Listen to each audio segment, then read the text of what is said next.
huduma za jamii. Katika eneo hili, Mheshimiwa Mwenyekiti, tumetumia shilingi milioni 186,452,052 sawa na 45%.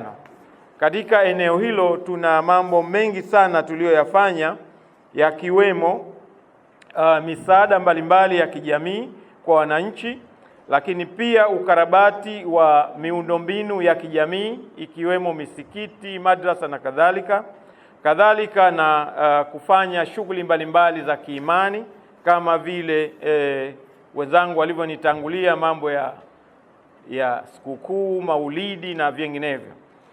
Kwa hiyo nayo ni sawa na 45% ya fedha zote. Kama jimbo tulikuwa tuna maono makuu manne, na maono yetu yaligawika kama ifuatavyo, Mheshimiwa Mwenyekiti.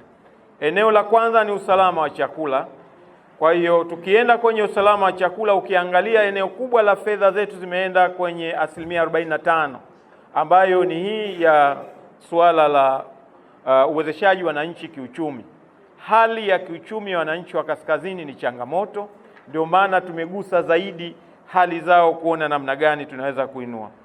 Na katika eneo hilo tumeweza kupunguza mambo mawili. Moja, tulisema tutakuja na utaratibu wa kuwa na akiba ya chakula.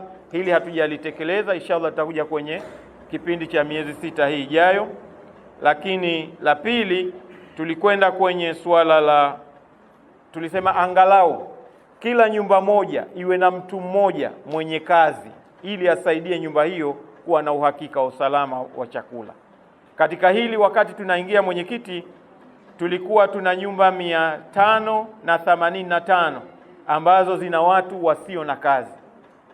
Hadi kufikia sasa, Mheshimiwa Mwenyekiti, tuna nyumba 212 tu ndio zimebaki ambazo hazina watu wenye kazi. Kwa hiyo tunaamini kwamba utekelezaji wa hili unakwenda vizuri na tunaamini kuwa tutapiga hatua zaidi.